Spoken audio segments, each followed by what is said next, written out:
예수 왜곡의 역사바트 엄한 지음. 누군가에게는 이 책의 내용이 충격적일 수도 있겠습니다. 저는 기독교인을 납득시키고자 이 책을 소개하는 것이 아닙니다. 이 영상은 무신론자들께서 기독교나 사이비 종교에 빠지지 않도록 하기 위함입니다. 책 예수 왜곡의 역사가 발간된 지 10년이 넘었습니다. 이 책을 구하기는 그리 쉽지 않을 것이라 판단됩니다. 제가 여기서 모든 것을 전달해 드리기에는 한계가 있습니다. 다만 저자 바트 엄한 교수가 모순적인 성경의 내용을 비교해 놓은 책은 여러 권 있습니다. 다만 책 예수 왜곡의 역사의 내용을 간략하게나마 진정성 있게 전달하고자 노력하겠습니다. 복음서의 예수는 실제 예수에 대한 역사적 설명이 아니라 예수가 누구인지에 대한 훗날의 해석이다. 예수는 어떻게 인간에서 신이 되었나? 인간의 해석과 실수가 빚어낸 신의 책 다시 읽기. 교회가 가르치지 않는 성경의 모순을 파헤친 화제작. 예수는 자신을 신이라고 하지 않았다. 하나님에 대해 가르쳤을 뿐 자신은 거의 언급하지 않았다. 복음서의 저자는 마태와 마가, 누가와 요한이 아니다. 목화 서신 또한 바울이 쓰지 않았다는 공감대가 신약학자들 사이에 퍼져 있다. 그리스도가 누구인지, 구원은 어떻게 이루어지는지, 예수를 따르는 사람들이 율법을 따라야 하는지 등 기독교의 중요한 쟁점에 대해서 복음서마다 설명이 다르다. 우리가 알고 있는 예수의 탄생과 죽음, 부활에 이르는 이야기는 네 복음서의 교묘한 짜깁기이다. 신약 성경 27권 중 우리에게 알려진 저자가 작성한 것은 8권뿐이며 나머지는 위조된 것이다. 복음서를 비롯한 성경의 원전은 전해지지 않으며 오랜 시간이 지난 후 다시 작성된 것이다. 예수와 바울과 마태와 요한의 종교는 서로 전혀 다른 종교이다. 고난받은 메시아, 예수의 신성, 삼위일체, 천국과 지옥 같은 기독교 교리는 후대 기독교인의 발명품이다. 바트 엄한이 내놓은 또 하나의 충격적 예수 왜곡의 역사는 예수와 성경에 얽힌 거짓과 진실을 낱낱이 파헤친다. 뉴욕타임스. 나는 진정한 그리스도인이 되기 위해서 성경을 본격적으로 공부하리라 결심했다. 성경에 대해 미치도록 알고 싶었고 밤잠을 설치면서까지 성경 연구를 파고들었다. 성경과 신학 강의를 들었을 뿐만 아니라 성경 전체를 통째로 외워버렸다. 자유시간까지도 공부하는 데 쏟아부었다. 교재와 참고 서적을 읽었고 강의 공책이 너덜너덜해질 때까지 들여다봤다. 주말이면 강의를 복습하고 예습하며 밤을 꼬박 새는 학생이었다. 나는 성경을 진리라 믿는 그리스도인이었으므로 성경에 쓰인 단어 하나하나에 하나님의 숨결이 배어있다고 굳게 믿었다. 그런 믿음 덕분에 성경을 치열하게 연구했는지도 모르겠다. 나는 젊고 가난한 학생으로 프린스턴 신학대학원에 입학했지만 열의가 넘쳤고 성경을 적당히 해석하는 자유주의자들에게 맞서겠다는 각오가 있었다. 복음주의 그리스도인으로서 성경적 믿음에 대한 어떤 공격이든 받아넘기겠다고 다짐했다. 시간이 지나면서 성경에는 오류가 있을 수 없다는 내 생각이 틀렸다는 사실이 점점 명백해졌다. 지금까지 내 믿음이 현실과 일치하지 않으면 현실이 그만큼 잘못된 것이다라고 말하는 사람을 종종 만나왔지만 나는 그런 사람이 아니었다. 이 책에서는 성경을 학문적으로 연구하면서 내 생각을 바꿀 수밖에 없었던 이유를 설명하려 애쓸 것이다. 성경을 읽는 또 다른 방법. 성경은 서구 문명에서 가장 많이 팔리고 가장 널리 읽히며 가장 존중받는 책이다. 또 논란의 여지가 있지만 가장 잘못 해석된 책이기도 하다. 일반인의 세계에서는 더더욱 그렇다. 성경을 연구하는 학자들은 지난 200년 동안 상당한 성과를 거두었다. 고고학적인 유물의 발견, 성경이 처음 쓰인 고대 히브리어와 그리스어 지식의 향상, 역사와 문학과 성경 원전에 대한 깊이 있고 철저한 분석 덕분이었다. 학계의 대대적인 노력도 빼놓을 수 없다. 북미에서만 수천 명의 학자가 이 분야에서 진지한 연구를 계속하고 있으며 그들의 연구 결과가 대학원생만이 아니라 사역을 준비하며 신학원에 다니는 장래의 목회자들에게도 알려지고 있다. 그러나 이런 연구 결과가 일반 대중에게는 거의 알려지지 않았다. 성경을 연구하며 평생을 보내는 학자들이 일반 대중에게 지식을 알리는 데 별다른 노력을 기울이지 않기 때문이기도 하지만 신학교에서 새로운 사실을 배운 목회자들이 교회에서 자리를 잡은 후 이런저런 이유로 교구의 신도들에게 그 사실을 가르치지 않기 때문이기도 하다. 성경 속 모순 고찰하기. 학생들이 성경을 순전히 신앙적으로 연구하는 방법에서 벗어나 역사 비평적인 연구에 첫 발을 내디딜 때 가장 먼저 부딪히는 문제는 구약이든 신약이든 성경이 모순으로 가득하고 그 많은 모순이 어떤 식으로도 해결되지 않는다는 점이다. 또 세상은 어떻게 창조되었을까? 왜 하나님의 백성이 고통을 받을까? 예수의 죽음에 담긴 의미는 무엇일까? 등과 같은 중요한 문제에 대해 성경의 저자마다 다른 견해를 취하는 경우도 있다. 이런 견해들이 그냥 서로 다른 정도일 때도 있지만 때로는 타협점을 찾지 못할 정도로 완전히 충돌하기도 한다. 그런데 성경을 이따금 읽는 사람은 물론이고 매일 탐독하는 사람도 이런 모순을 인식하지 못하는 이유가 무엇일까? 지적하면 누구나 수긍할 정도로 분명한데도 말이다.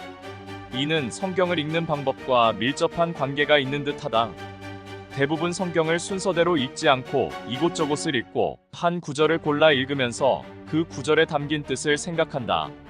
다른 책에 쓰인 비슷한 구절이나 다른 구절과 자세히 비교해 볼 생각은 하지 않는다.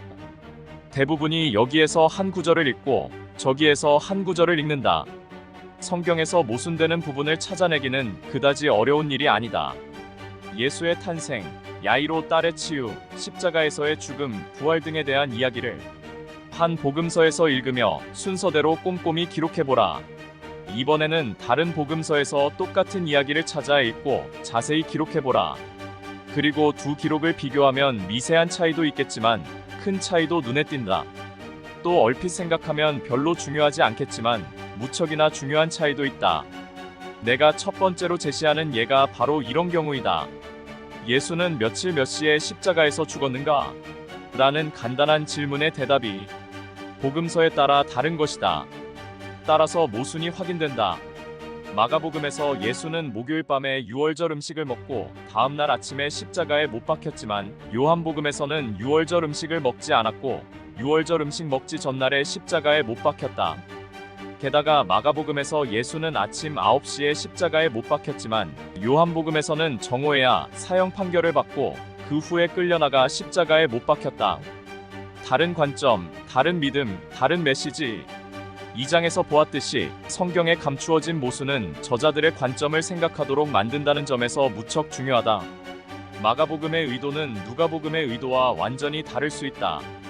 마태복음은 요한복음과 모순되고 그 둘은 바울의 편지에서 말하는 것과 충돌할 수 있다.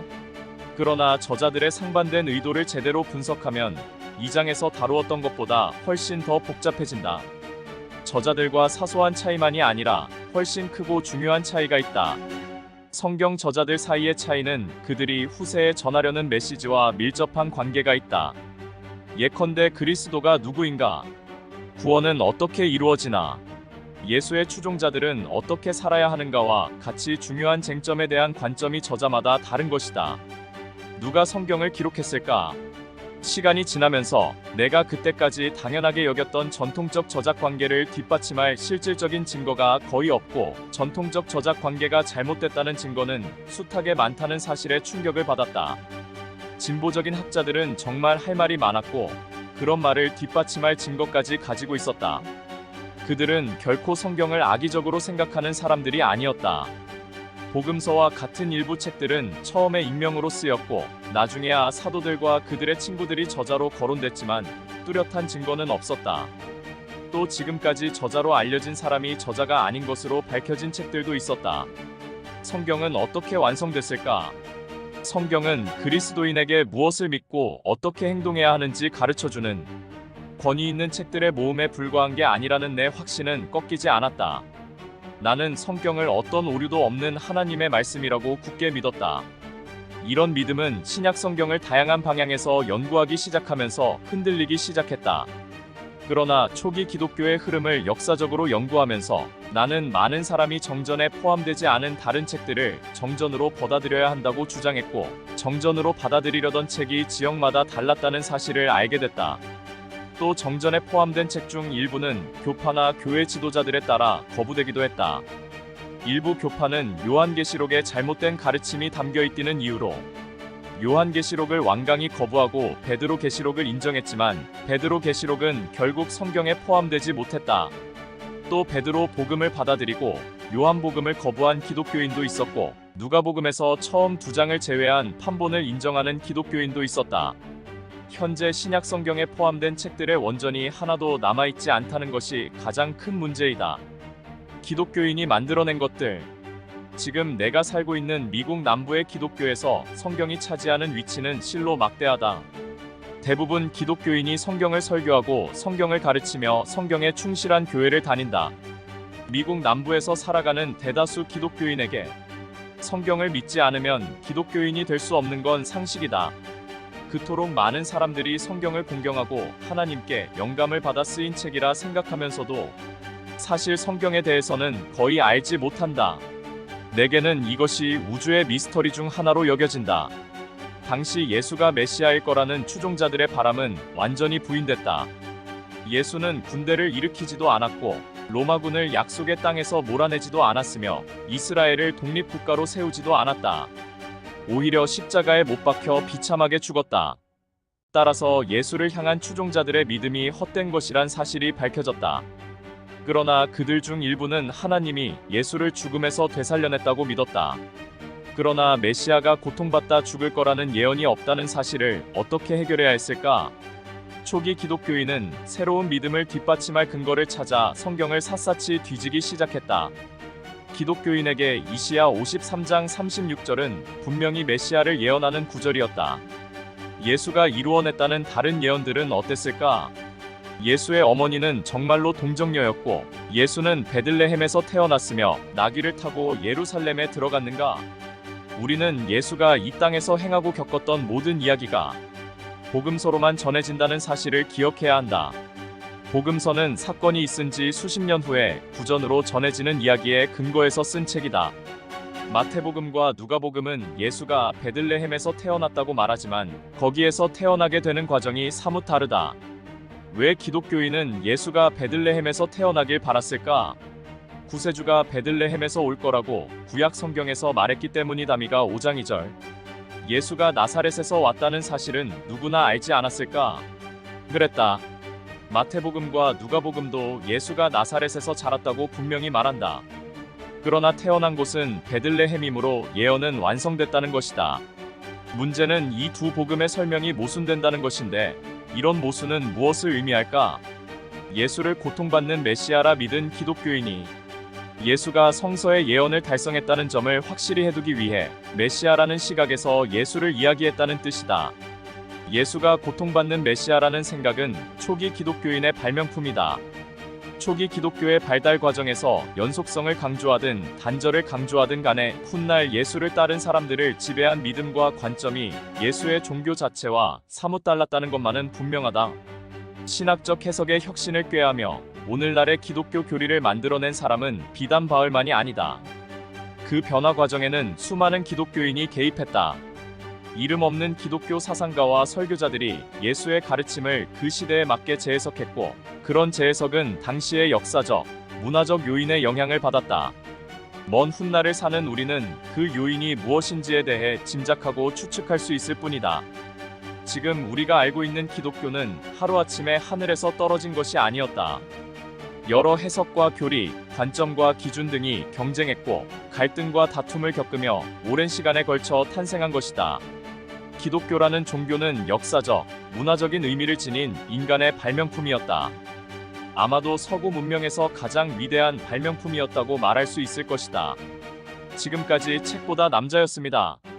그럼 다음에 또 다른 작품으로 인사드리겠습니다. 감사합니다.